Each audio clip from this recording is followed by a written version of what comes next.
Welcome back to the People of Penn State podcast. I'm Katie Farnan with the Penn State Alumni Association, and today I'm joined by Dave Blazek, who graduated with a degree in journalism in 1979. He has won 3 National Cartoonist Society Reuben Awards for Best Newspaper Panel Comic. His cartoon, Loose Parts, is syndicated everywhere and appears daily in 200-plus newspapers and websites in the United States and Canada. He's produced 9 books, and his greeting cards appear worldwide. He's created a cartoon a day for over 25 years, and he's here today to tell us how he got here. Dave, welcome to the podcast. Hi, Katie. How are you? Good morning. I'm great. How are you? I'm excited to talk to you today. I am suitably caffeinated up, ready to go. It's early in the morning here, so we have to caffeinate, right? It's the scientific wonder that is known as Diet Mountain Dew. It's a great way to start the day. You bet. All right, Dave. So let's start from the beginning. Why did you choose Penn State? Oh, that's a great question. I was a long line of Penn State attendees from my family. Of the 4 children in the Blazek family, 3 went to Penn State, and my 2 older brothers, who were all 4 years apart. So we all grew up in Erie, Pennsylvania. So we did the 2 years at the branch campus, moved to State College routine. So I had visited campus and State College multiple times before I even considered college. So it was almost natural. It was almost accepted. I had applied in a few other places just to keep the charade up, but I was targeted for Penn State since I was very young. We love to hear that. It's a great start. So fellow journalism grad here, tell us about your experience while you were at Penn State. It actually worked out in a really great way to do it because, as you know, the early part of the journalism degree, at least it was back then, there's a lot of liberal arts work. So I was able to do that all at the Penn State area and do all the foundation work. And I took advantage of that. So I actually applied to take extra credits and they let me. So by the time I got to the main campus, or my final 2 years, I was able to take sort of just the minimum amount of courses to get my journ degree, but it allowed me to do all the other extracurricular stuff that really kind of laid the foundation for where I am now. So that's how I ended up, and it was great. And like I said, I found the expansiveness of Penn State to be ultimately really beneficial in my life and career, because it was, as much as it was the journ work, it was the work on the school paper and in the school radio stations and playing around in TV production and all that other stuff that ultimately took me to the advertising side of the world, although I ended up working at the Philadelphia Inquirer for over 3 decades. And then ultimately this zany cartoon thing that I kind of fell into accidentally. So tell us more about where you landed after you graduated. Okay, so I leave Penn State and I start looking for work. But at the time I graduated way back in the previous century, the economy was really in a bad shape. And so the only job I could find was a job that I used to help pay for school. So I went back to work in a box factory in Erie, Pennsylvania, which is, of course, where all great cartoonists start, in box factories. And I worked there for... I kept applying for work and kept looking for work in my field. But the last term of Penn State, I took a class in marketing and salesmanship, and it was taught by the general manager of the Center Daily Times. So I figured he was my newspaper connection that I know. So I kept bugging him nonstop, almost every day, for a job in some capacity in a newspaper. And I've told this story before, so I apologize to those people who've heard it. I think I culminated by sending him a pair of socks in a box with the note saying, these are going to replace the ones that I'll knock off.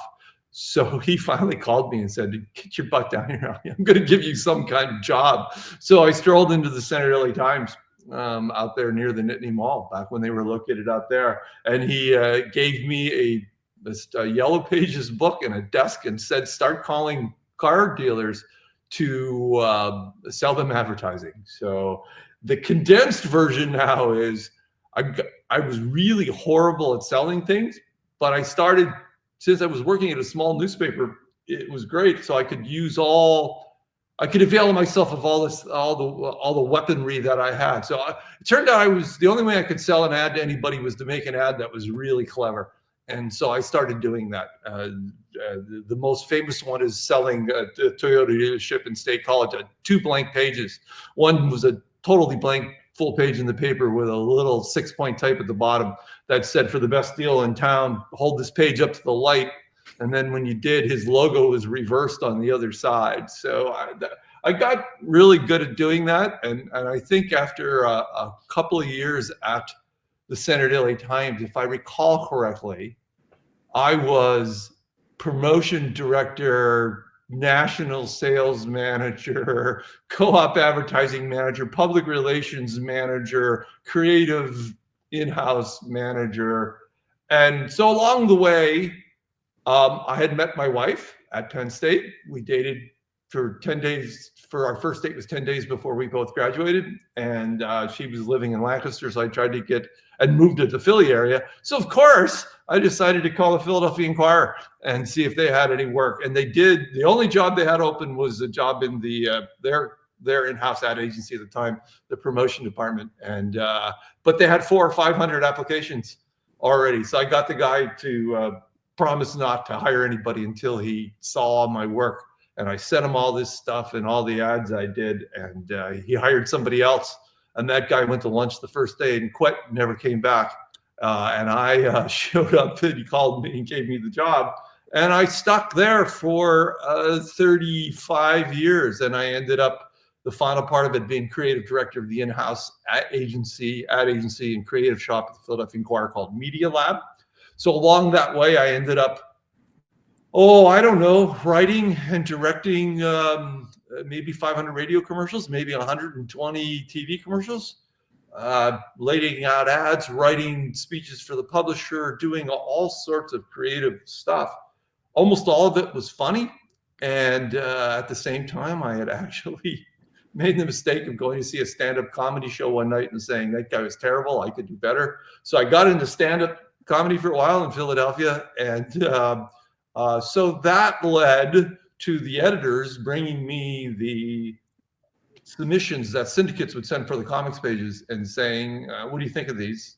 Are they funny?" And I kept saying, "No, they're horrible," because I didn't understand the way that whole thing worked. And after a few months of me telling them that their comics were horrible, they suggested that maybe I try it myself. There was only one small wrinkle, that I didn't know how to draw, and that seemed to me is pretty fundamental to the whole cartooning industry. So I had a friend and a partner at the paper who was a great artist and a cartoonist, and we combined and did a bunch of, I wrote like 30 jokes in a weekend, and he drew them up the following week. And this editor who had been working at the Inquirer for a long time and had some connections in the industry took them, and before we knew it, some guy from the LA Times syndicate flew east to Philadelphia and said this was quite remarkable stuff and gave us a contract. I didn't realize that's how it worked, but apparently that's how it worked for us. And then the roof kind of fell in a little bit. Shortly after I got the gig with the LA Times syndicate for Loose Parts, Comedy Central came calling and had me writing for comic they had called Dr. Katz. So I was going to work at the Inquirer every day and writing 60 cartoons a month. And then in 1 week, they canceled the show Dr. Katz to make way for South Park, I believe. And my friend got ill and didn't want to do the cartoon anymore. So he dropped out. And instead of getting out of the cartoon business, I called the syndicate and asked them if I could draw it as well as write it.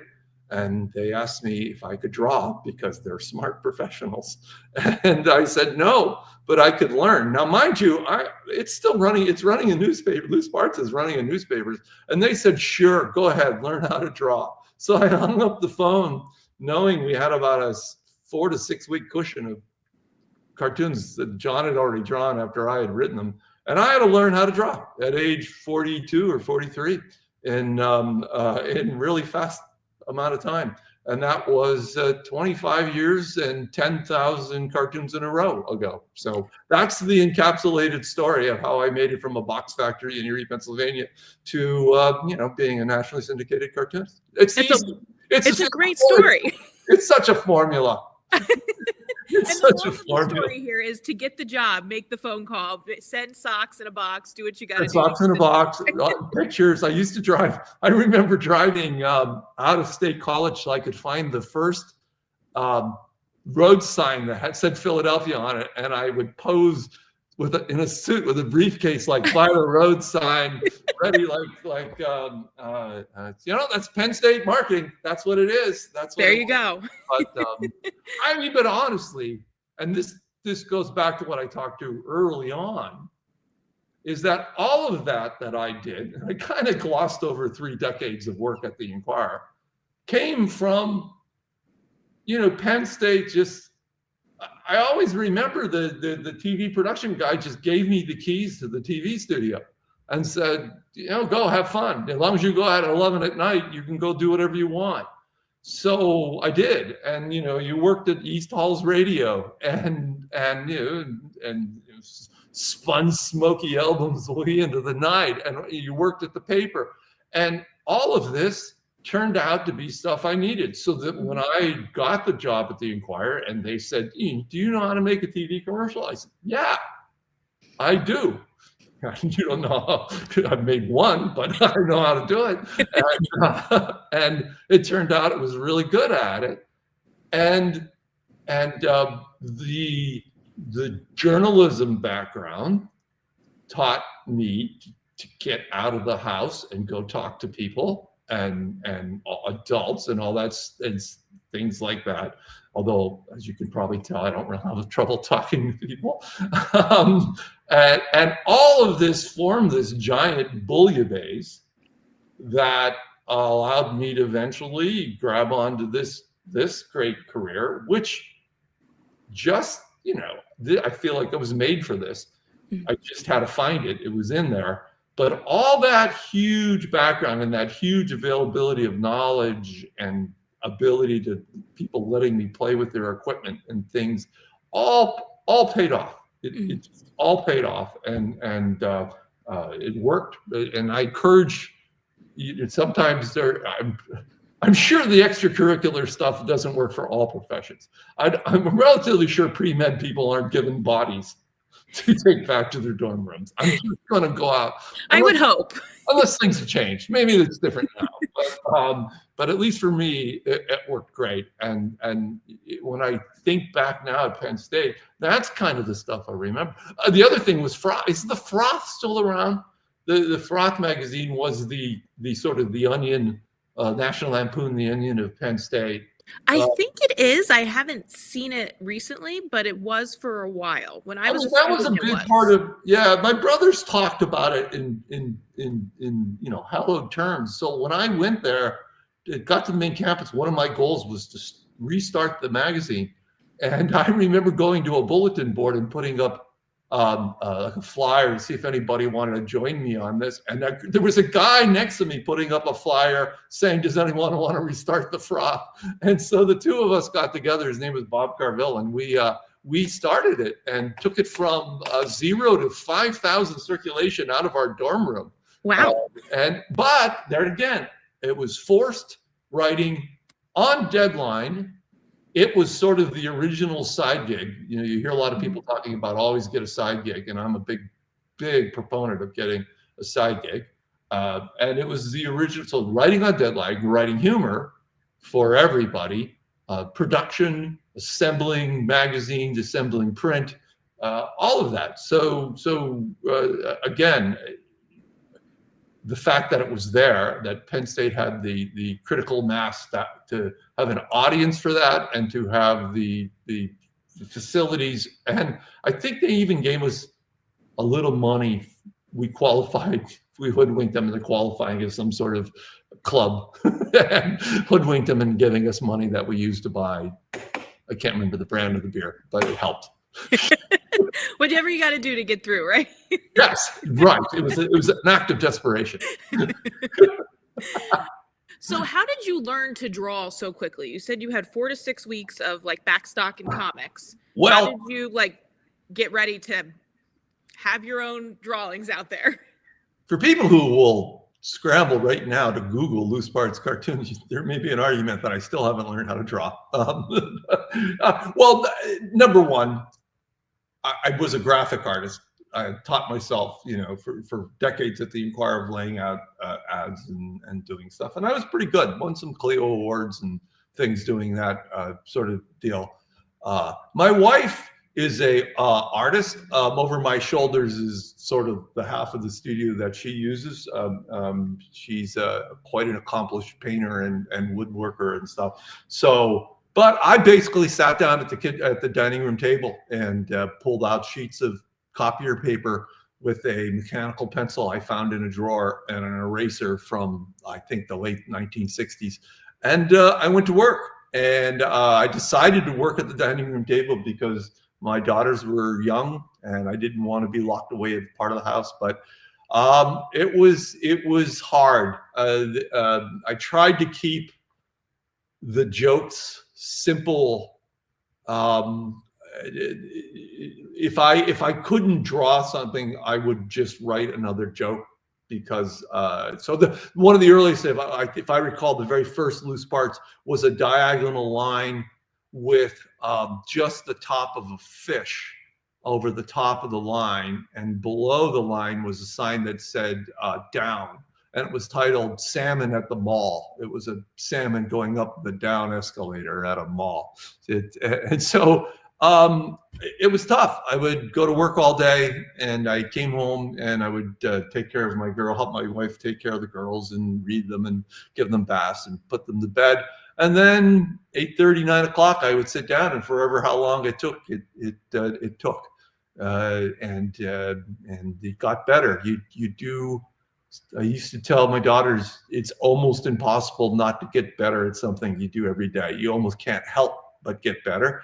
It took a good 1,000 or 2,000 to warm up. I'm still a little shocked that they let me do it. And after a year or two I was certain it was going to stick and no one was going to come after me and burn my studio or my house down, I asked them, what were they thinking? And they said that we hung up the phone after that conversation and wondered the same thing. But then somebody in the room said, maybe it's time we took someone who was funny and teach them how to draw, rather than take people who know how to draw and teach them to be funny, which I thought was a bizarre insult / compliment. And it worked. So one of the interesting things is I still have a friend named Mark Tatulli, who's a much better cartoonist than I am and much more well-known for several cartoons and books. But we met in the advertising business in Philadelphia, and so he was sort of a friend, and he kept telling me, "You think your drawing stinks, but it matches your ideas much better now than it did before. It just has your personality and it has the joke. It didn't have to go through the filter of someone else's head of what was Dave thinking." So ultimately, that worked out great. So, but basically, it was lots of hard work. But I got better, and at a certain point in time, you get to the point where you stop having just the joke do the lifting. The early comics, I think I could have just stood up on stage and said them as a stand-up joke and have them have the same effect. But at a certain point, you're like, wow, that works now with the picture, and the picture's doing the lifting, and it's quite remarkable that I'm still able to do it. A comic a day is impressive. That's a lot of comics, right? It is funny. It's almost scary when you say it. And I have not run a repeat. I have not used anyone else's stuff. I have, I think it's in my contract that I get 2 weeks of repeats, but I haven't availed myself of that. That's impressive. Yeah, it's helpful. At least the part of the comics world that I'm in, and as I can see, you have some stuff up on the screen. It's very similar to the Far Side. I get compared to the Far Side a lot, and it's very meaningful to me that a few years ago I was with several different syndicates. As the comic industry mimics the newspaper industry in many ways, the LA Times company was bought by by another syndicate in media Services in Chicago, Tribune Media Services in Chicago. Tribune Media Services went, had some bankruptcy problems, and I ended up at the Washington Post, which was great. And my editor was Amy Lago, who was Charles Schultz's last editor for Peanuts. So I couldn't figure out what the hell. I was some sort of penance for her. Charles Schultz to Dave just doesn't seem to work in any universe. But then the Washington Post decided it was going to get out of the syndication business. And so 5 years ago, so I moved over to Andrews McMeel. And why that name is not known to the normal populace, it's the largest and most impressive syndicate there is working today, I think, pretty much anywhere on the globe. And they gave me a safe place. And it's meaningful because they're the ones who syndicate The Far Side, which I grew up sort of being influenced by, along with many other single panel cartoons. And we were there a few years ago, once a year, all the cartoonists in the National Cartoonist Society. And it's not just newspaper cartoonists, it's the New Yorker cartoonists and the Disney animators and the Simpsons peoples and all those. They lock us in a hotel somewhere and pour beer through the windows. And but we were in Kansas City, where Andrews McMeel is, and someone said, "Hey, Dave, did you see the wall?" And I said, "The wall." And it turns out in the lobby there, they have a giant wall of everybody who's been an artist, a cartoonist for them. And it's, it's Gary Trudeau, and it's big famous names of everybody would know, including, Gary Larson and The Far Side. And there was my name, just, kind of on the wall now. And it's still kind of emotional for me right now. I walked in a little side hallway, and only my wife saw me cry. And it was a neat moment. So I still get angry letters from Far Side fans who, use Far Side rip-off artists. But I like to say, anytime my name is mentioned in the same sentence with Gary Larson, even if it's that Dave Blazek, he's no Gary Larson, is a good day for me. It's a good way to look at it. It's a good way to look at it. Yeah, so how do you find inspiration every single day to write a new comic? Where are you looking for inspiration? What do you use the most? Yeah, it's funny. When I first got this gig, I tried to wander around thinking of ideas all the time, carrying the little notebook in your pocket or your messenger bag. But that's a good way I found to burn out. So my writing is very intentional now. I block out an hour or two a week, and I sit down. There's a chair behind me, often in that chair back there. And I just write. I put on some music and I stare at the ceiling. I wish I could tell people. I used to think this was the big secret, and I would never tell anybody that the way to write these things is to stare at a ceiling for 15, 20 minutes or a half hour. And I thought everybody would do it. But apparently it's painful. So lots of people don't like to do it. So I can write. I'm still a very facile writer, and that's my strength in this single panel gig. Takes me about an hour and a half to write maybe a dozen, of which when I look back at them, realize that I don't know what I was thinking for half of those. So I will draw about 7 or 8 of the dozen, and then often, if they're still not good enough, I'll go back and do a second writing session a week. So it's very intentional, once or twice a week, of just sitting down, putting some music on, staring at the ceiling, and smashing ideas together. I wish I could tell you it was something different than that. It's like a giant atom smasher of throwing 2 electrons at each other and watching what particles they throw off. I've tried to read some literature on humor and creativity in this way. There's a belief for many people that most people have this wall in their brain that subconsciously separates ideas that don't normally go together, and people reflexively reject those without even putting them together. The one example I use a lot is, people think of a bird and they think of an airplane. And if you thought of a bird and an airplane together, you would always think of the bird outside of the airplane. and the wall stops it. So you work hard lowering that wall and saying, what would happen if the bird was in the airplane? What happens if he was a passenger? What happens if he's the pilot? What happens if he's not just a bird, he's a vulture?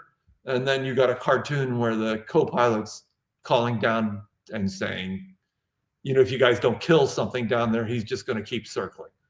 And so you spend time working on keeping that wall low and smashing these things together, and stuff comes out. But again, to loop back, it's really this liberal arts background that helps that, because without filling the creative hopper with all sorts of things, you don't have anything. There's no raw material to come out. I've done jokes, not just of talking animals, but lots of doctor jokes, lots of medicine jokes, lots of philosophy jokes.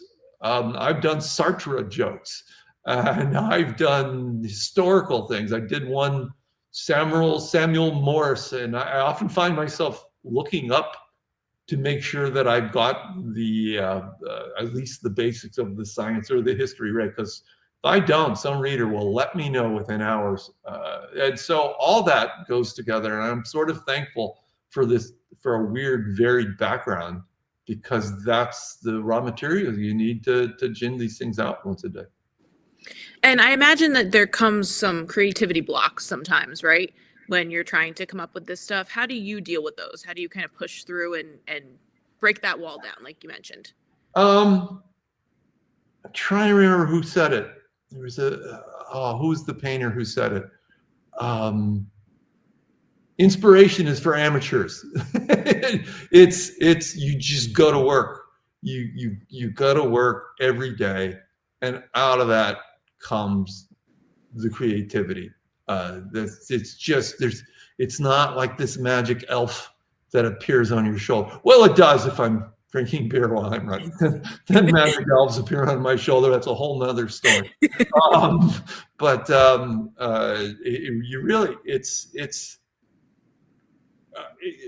Listen, I know lots of funny people. I've got hilarious friends, many of them which are funnier than I am. The trick is to be funny on a Tuesday night when you have the flu, because you're on deadline, and that's how you make a living out of this. Because as much as it's your ability to produce these things, and you produce them in a way that's consistently with some consistent excellence, it's the stuff your parents told you. It's it's being nice to people and showing up on time and doing what you're going to say you do and honoring your commitments. And in the creative world, nobody wants to deal with people who aren't nice and who are late, and all that stuff. I've always took my parents' lessons to heart, and so that, and you're in journalism. Deadlines frighten me. Well, they don't frighten me like they used to, but I have great respect for them, and I always work way ahead. The training in advertising, the training in working at a newspaper was priceless.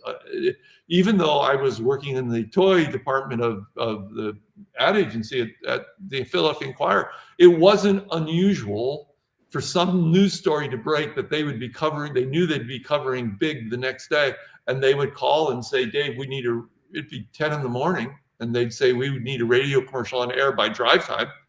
And I would write something funny with 2 or 3 actors and actresses and rent a studio and go there and write and produce and the whole thing, and have a funny commercial on the air in 6 hours, which is tremendous, training for stuff. And it's even funny when you work for newspapers or in the news industry, and I imagine it's even worse how quickly news flows now, is that you forget other industries don't have the same vision of the timelines you do.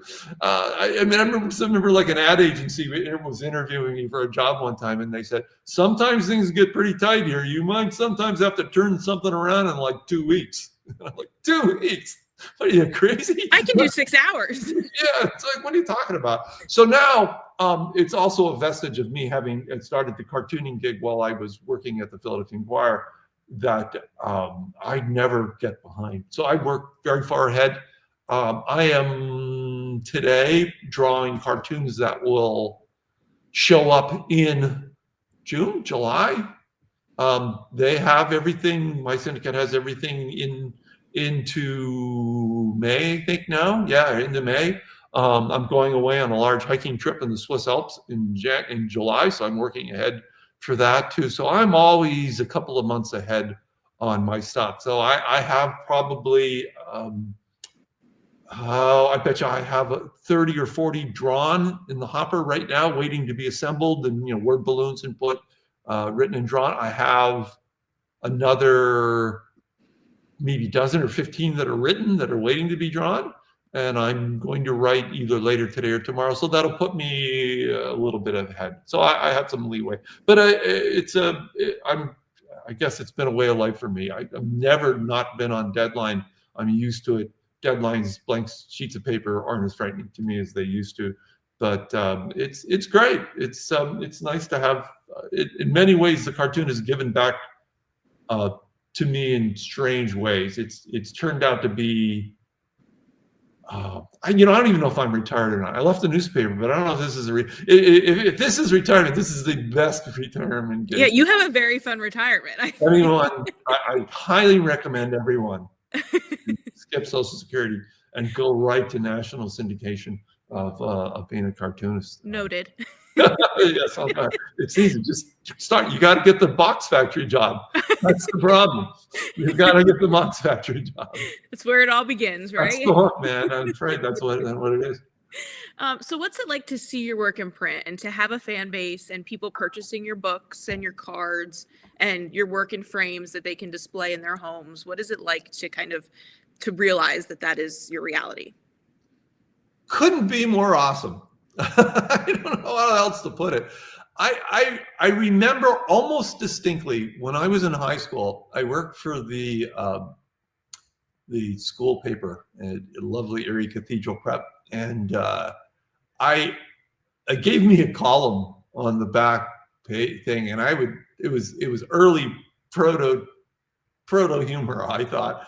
But I remember writing something that I thought was funny, and I sat in a cafeteria, and I saw someone, 20 or 30 feet away, open the paper and read it and laugh. This was this most remarkable thing that I could write something here, it would flow through this other medium and hit someone, and they would laugh.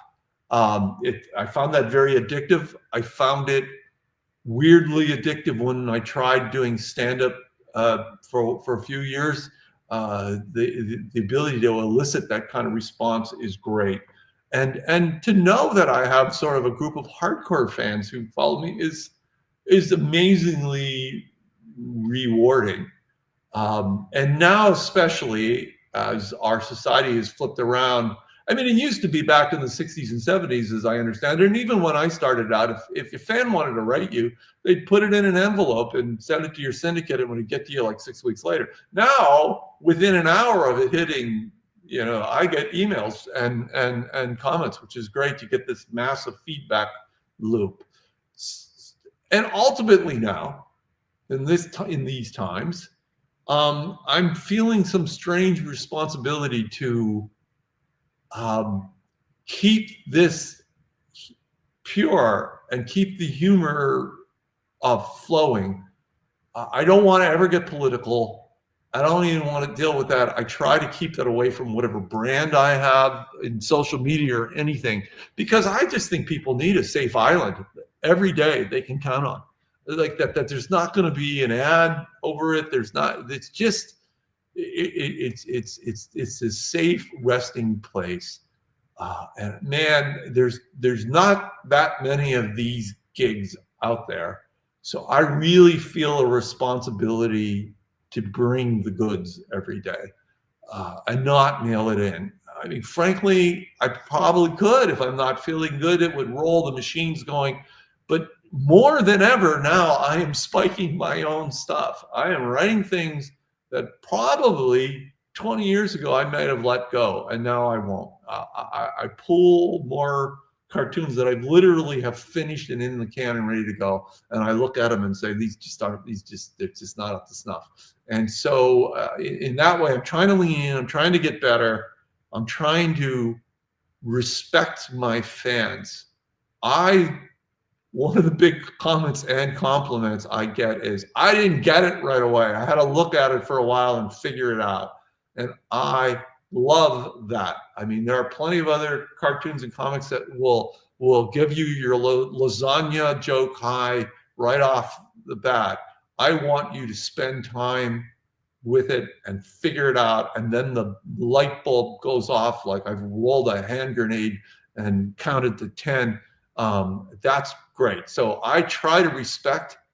If I ever get to a thing where, is anybody going to understand this Sartre cartoon other than me? I say, yeah, because they're newspaper readers. There are readers in general, and they're smart people. And it's funny when you respect your audience and you respect how smart they are. Turns out you make fans, and so it's this kind of really emotional and rewarding thing. People look for humor in good and bad, so it's always nice to be able to have that. Yeah, I mean, I've tried. I have played with the idea of editorial cartooning. I've been blessed to have some friends who are editorial cartoonists. They've showed me their inboxes. And it's a little scary. And I can imagine. And it's tough. There's a practical reason too. They have to wait every day. When you think about it, I can work ahead. They have to wait every day and react to the news. You're sort of on this tight schedule. I long had this concept, though, that's not going to be secret anymore once I say it. But maybe if I say it now, I can add a copyright to it. Breaking news, everybody. Make sure. Well, you would do an editorial cartoon, but you would intentionally do it you would flip from the right to the left every day.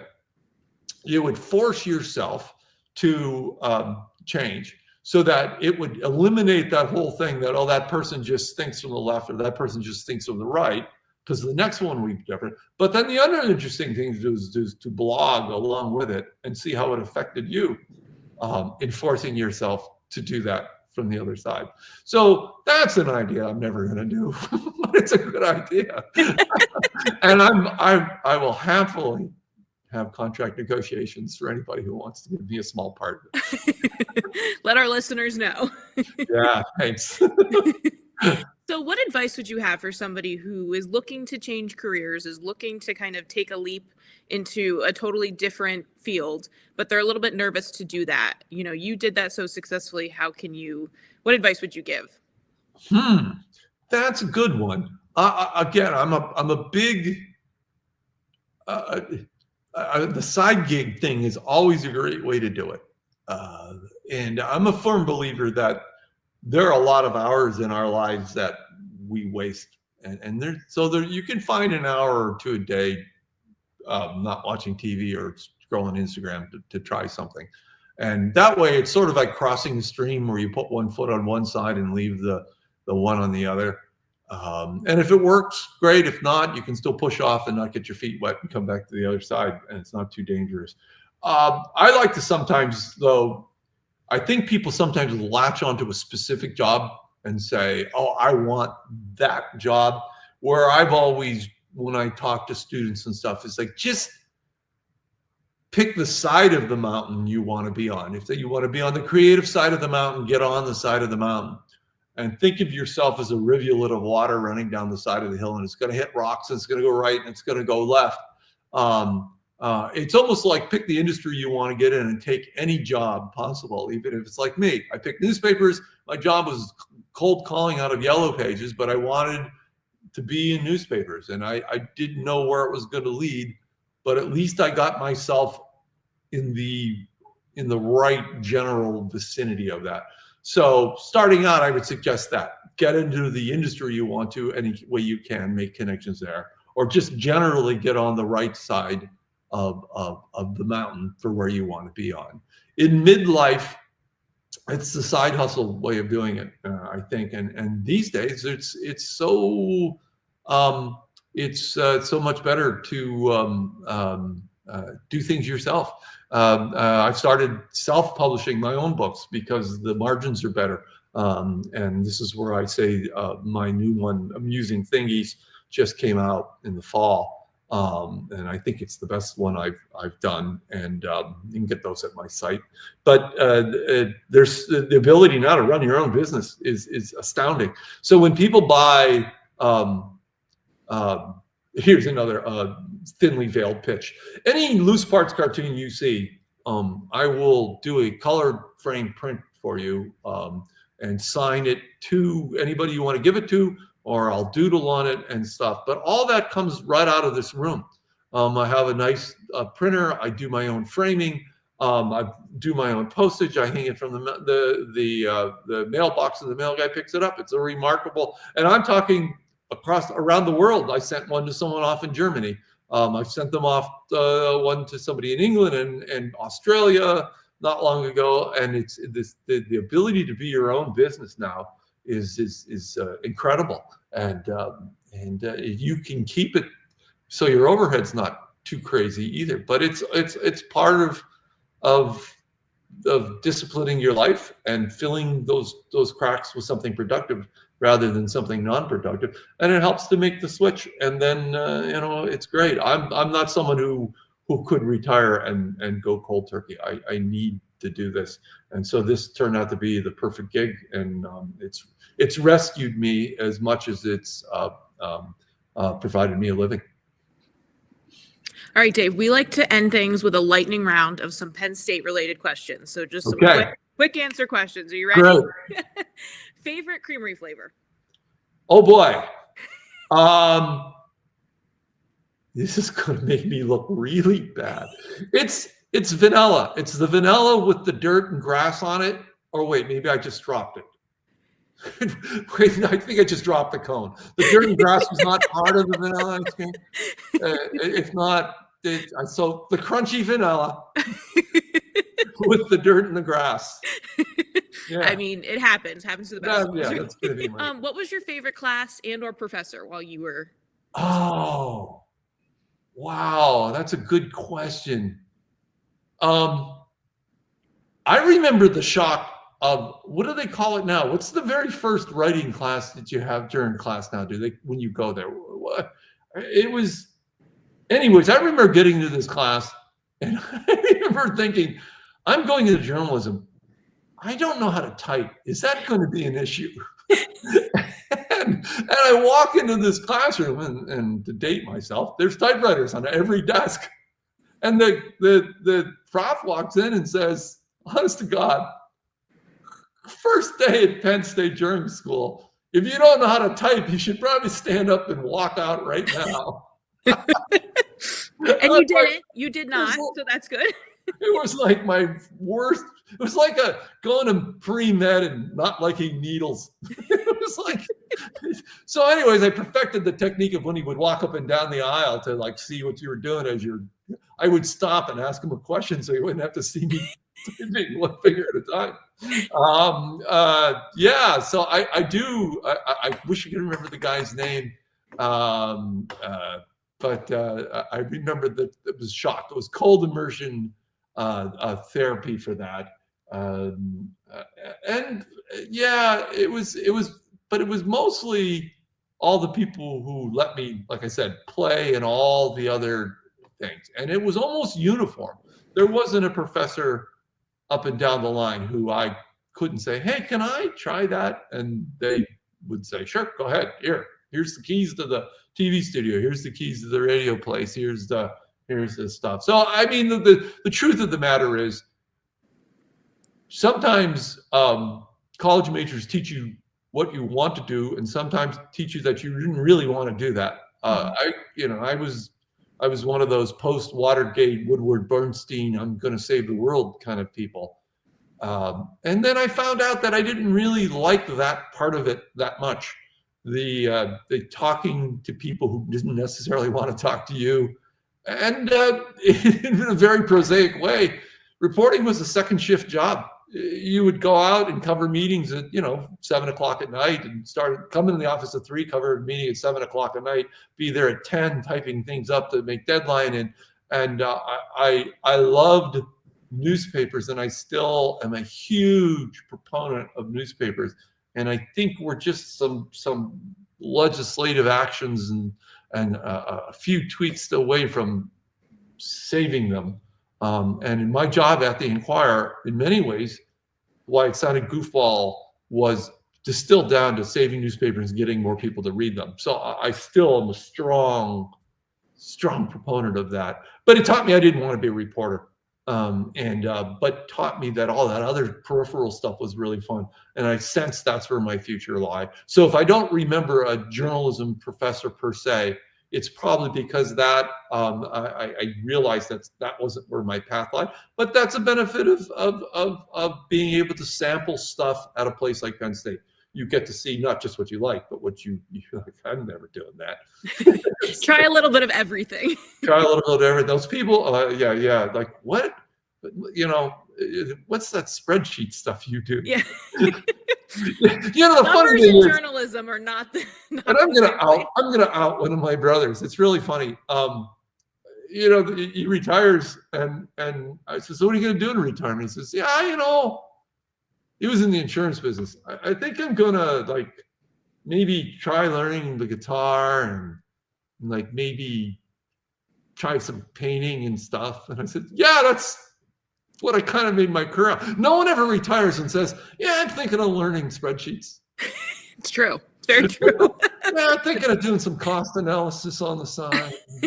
Excel is not a goal. Yeah, I think that's, just join an Excel club.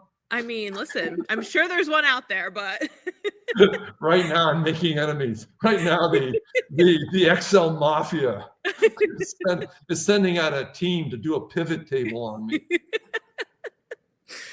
Favorite local restaurant in State College? Where was your go-to?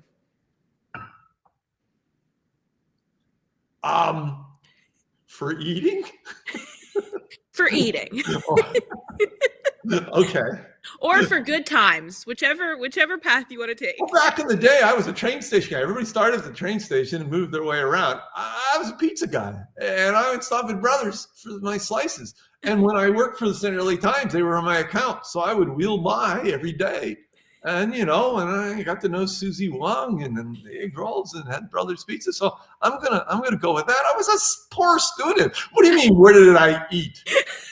I mean, it's true. I was microwaving ketchup on white bread. Come on. Delicious. Yeah, that was it. A delicacy. Yeah, right. Yeah. Jeez, what are you? The French place. Okay, that's where I am. The one with the best foie gras. Last one. Who would be your dream Penn Stater to have dinner with? Dream Penn Stater? I don't know. This one always stumps people. I feel like we need to send this to you ahead of time so you can be prepared. Yeah. It would probably be somebody in the entertainment business. If I could, no. It's funny, you do run into Penn State people all the time. Everywhere. My older brother knew a guy who was an accounting major at Penn State, and I think he was from Scranton. And he graduated his degree in accounting. Went home. His dad owned a furniture store. His dad recruited him to be in a TV commercial. He carried a couch from the truck and the thing and thought this was great. And I'm going to, I'm going to try show business, and went out to Hollywood. He ended up being like this huge producer, produced Doogie Howser and all these other shows. And I got to talk to him one time, and I said, how did you? He goes, turns out there's a huge Penn State network in Hollywood. And I connected, and I haven't remembered that story for a while, but it's great. You still meet Penn State people all the time. Everywhere you go. I may be the only Penn State cartoonist I know, but there's not that many of us left. we're like dinosaurs. Like, Dave, who's your famous brontosaurus? Who's going to help you before the meteor hits you and wipes you all out? Well, you know what? It's good to be unique then, Dave. We still have you. That's right. It's good to be. That's what they tell insane people. It's good to be unique. All right, Dave. Well, this was a great conversation. I'm so happy that we got to talk to you today. Thank you so much for joining us. Thanks, Katie. I really appreciate it. Thank you. Have a great day. You too. Time to go draw. Thank you so much to Dave for joining us today and sharing his story. You can check out his website, loosepartscomic.com, to purchase his books, frames, and more. For everyone watching or listening, we hope you'll join us next time. Find us wherever you get your podcasts, rate, review, and subscribe so you never miss an episode.